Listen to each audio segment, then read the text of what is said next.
जो कौम अपनी लाशों पर भी चुप रहता है, इतिहास अब उसे कभी भी माफ नहीं करता है। अगर आज आपने आवाज नहीं उठाई तो कल बोलने वाला कोई नहीं बचेगा। भारत का पड़ोसी राज्य बांग्लादेश, और वहां अल्पसंख्यक हिंदू। वहां एक मजदूर की पीट पीट कर हत्या कर दी जाती है और नाम दे दिया जाता है ईश निंदा। लेकिन सच क्या है? वो हिंदुओं के प्रति नफरत। आइए हम आपको ये खबर विस्तार से बताते हैं। आपका न्यूज हब में स्वागत है तमाम दर्शकों का।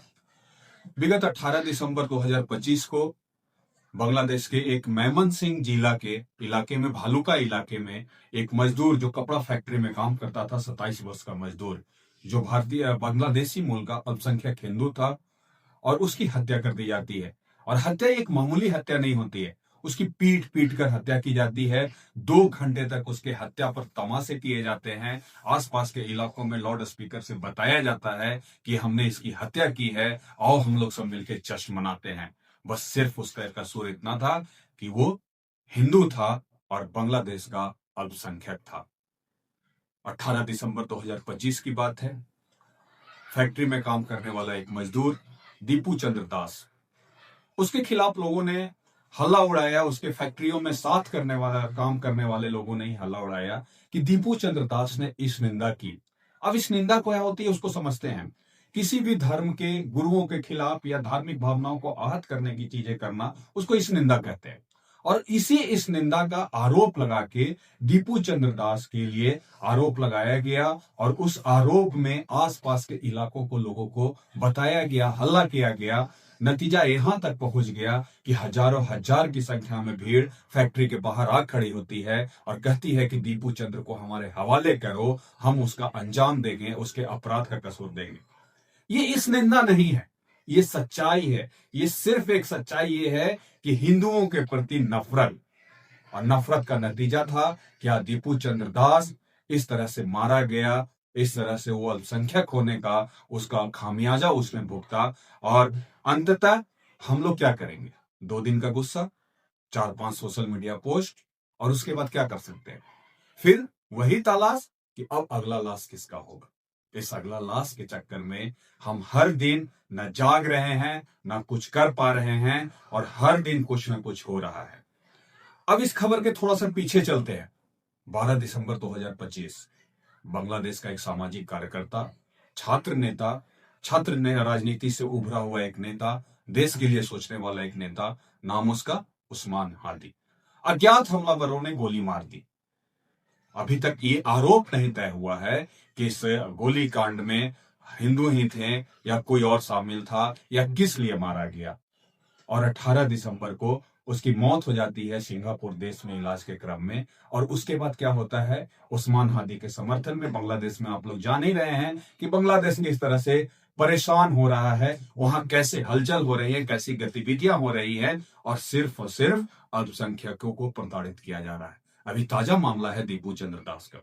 अब उस्मान हादी की मौत होती है और उसके बाद उस्मान हादी के समर्थक भड़क उठते हैं, और इसी दौरान बांग्लादेश के उसी मेमन सिंह जिले के भालुका इलाके में फैक्ट्री में यह हल्ला होती है कि दीपू चंद्र दास नाम के एक अल्पसंख्यक हिंदू ने इस निंदा की है।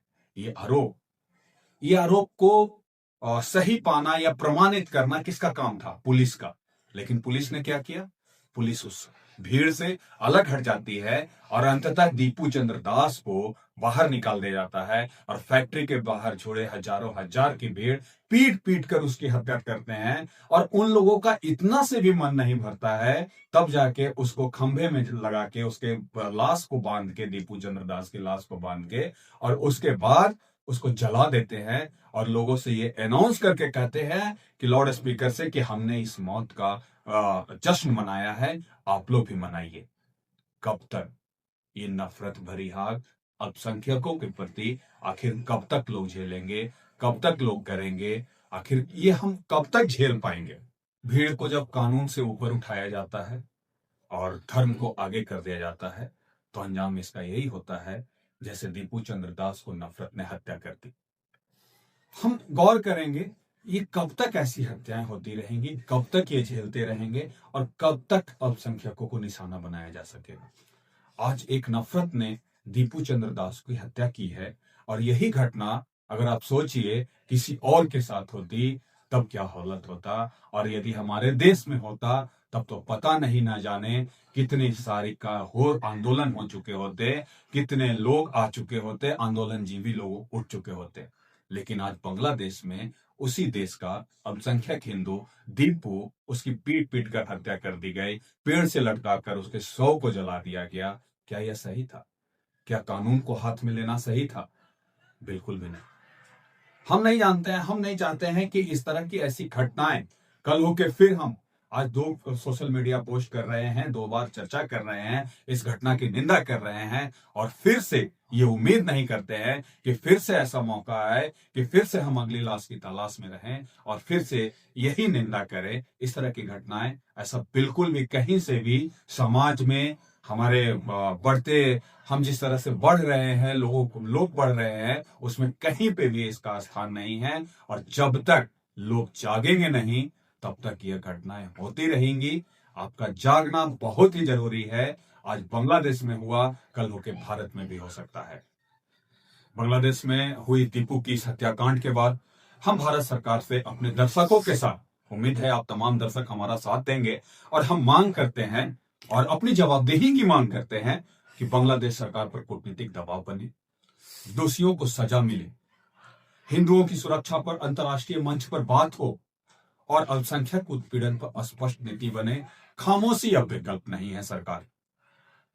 अब समाधान की ओर अगर जाते हैं तो समाधान क्या हो सकता है?